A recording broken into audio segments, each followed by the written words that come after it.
அனைத்து தமிழ் சொந்தங்களுக்கும் அஸ்ஸலாமு அலைக்கும். இன்னைக்கான வீடியோல நம்ம மெரினா பே மற்றும் அதை சுற்றியுள்ள பகுதிகளை தான் நம்ம பார்க்க போறோம்.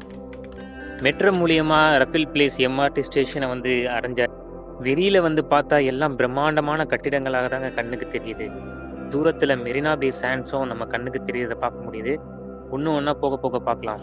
மெட்ரோலன்னு ரொம்ப பக்கத்துலேயே இருக்குங்க மெரினா பே. மெரினா பே லொக்கேஷனுக்கு வந்தாச்சுங்க. இப்போ நம்ம முன்னாடி இருக்கிற இந்த சிங்கப்பூர் ரிவர் இந்த லொக்கேஷனில் தாங்க எண்ட் ஆகுது. இது முன்னாடி நேராக கடலில் கலந்துட்டு இருந்திருக்கு. இப்போ அங்கே ஒரு தடுப்பணை ஏற்படுத்தியிருக்காங்க. இப்போ நம்ம இருக்கிறது மெர்லியன் பார்க். இது ரிவரை ஒட்டி அமைஞ்சிருக்கு. இந்த ஸ்டாச்சுவுக்கு பின்னாடி ஒரு கதை இருக்குங்க. 14ஆம் நூற்றாண்டு அப்போ இந்தோனேஷிய மன்னர் இந்த கடலை ஒட்டி போயிட்டு இருக்கும்போது ஒரு மிகப்பெரிய புயலில் மாட்டியிருக்காரு. அந்த புயல் இவரை இந்த கரையோரமாக தான் அமைச்சர் வந்திருக்கு. அதுக்கு பிறகு அவர் அந்த இடத்துல ஒரு பெரிய விலங்கை பார்த்ததாகவும் அது சிங்கம் போன்று இருந்ததால இந்த ஊரை சிங்கப்பூரா அப்படின்ட்டு அழைச்சிருக்காரு. அதுக்கு முன்னாடி இந்த ஊரோட பேர் தமாசக்னு தான் இருந்திருக்கு. இங்கே மீன் பிடிப்பது பிரதான தொழிலாக இருந்ததால அந்த மீனையும் அவர் பார்த்த அந்த சிங்கத்தையும் சேர்த்து உருவாக்குனது தான் இந்த சிலை. ஆனால் இந்த பக்கம் சிங்கம் இருந்ததுக்கான அடையாளமே இல்லைன்னு சொல்கிறாங்க. இப்போ நம்ம பார்க்குற லொக்கேஷனில் இருக்கிற மெர்லியனோட சிலை 2002க்கு அப்புறம் வைக்கப்பட்டதுங்க. அதுக்கு முன்னாடி அது ஒரு 200 மீட்டர் தள்ளி இருந்திருக்கு.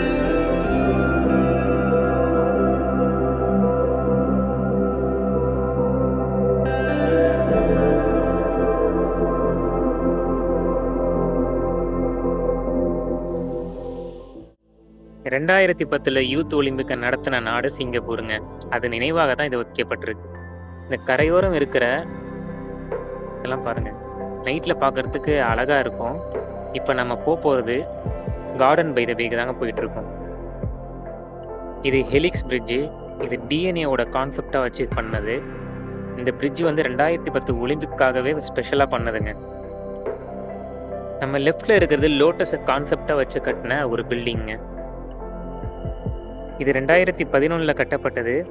இங்கே இருக்கிற பில்டிங் எல்லாம் நைட்டில் பார்க்குறதுக்கு ரொம்ப அழகாக இருக்கும். இந்த வீடியோ எண்டில் எல்லாத்தோட நைட் வியூவை உங்களுக்கு கொடுத்துருக்கேன். அதை மறக்காமல் கடைசி வரைக்கும் பாருங்கள். இப்போ நம்ம கார்டன் பை த பே என்ட்ரன்ஸ்க்கு வந்தாச்சு. இங்கே நீங்கள் வரதுக்கு பே ஃப்ரண்ட் எம்ஆர்டி எடுத்தீங்கன்னா பக்கத்துலேயே வந்துடலாம். நீங்கள் மெர்லியன் அதெல்லாம் சுற்றி பார்க்கணுன்னா ரஃபில் பிளேஸ் எம்ஆர்டிக்கு டைரெக்டாக போயிட்டு அங்கேருந்து ஒரு 10 to 15 மினிட்ஸ் வாக்கிங் இருக்கும் இந்த கார்டன் லொக்கேஷனை ரீச் ஆகிறது. இங்கே உள்ளே வர்றதுக்கான நுழைவு கட்டணம்னு எதுவுமே கிடையாது, எல்லாமே ஃப்ரீ தான். ஆனால் இங்கே உள்ளே வந்ததுக்கப்புறம் flower dome, cloud forest, OCBC sky walk இது போன்ற சில இடத்த சுற்றி பார்க்குறதுக்கு ஃபீஸ் வச்சுருக்காங்க. அதுக்காக மினிமம் ஒரு $40 உங்கள் கையில் இருந்ததுன்னா இது எல்லாத்தையும் சுற்றி பார்த்துடலாம். இந்த கரடி பொம்மைகள் எல்லாம் 190 கண்ட்ரிஸ்டன்னு கொண்டு வரப்பட்டிருக்குங்க. 190 ஆர்டிஸ்ட் இதை வரைஞ்சிருக்காங்க. இந்தியாவுக்கான ஆர்டிஸ்ட் வரைஞ்ச சிலை தாங்க இது. அதை தான் நம்ம இப்போ பார்க்குறோம். இது garden by the bay location உள்ளே இருக்குங்க. இதையும் நீங்கள் சுற்றி பார்க்கலாம்.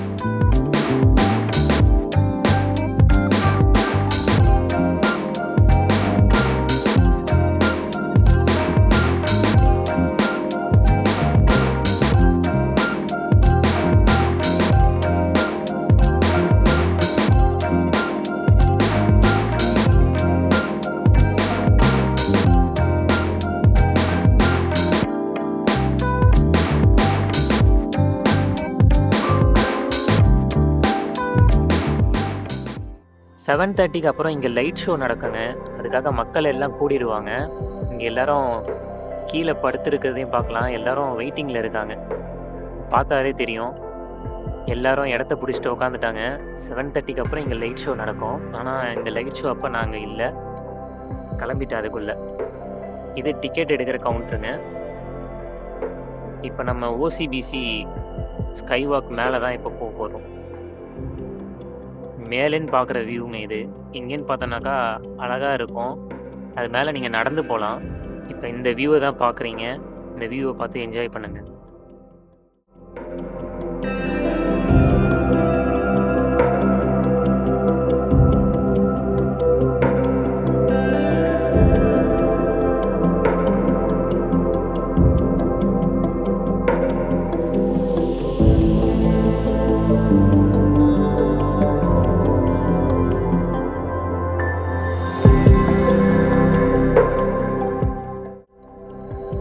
சிங்கப்பூரோட அழகான நைட் வியூவை தான் பார்க்க போறீங்க.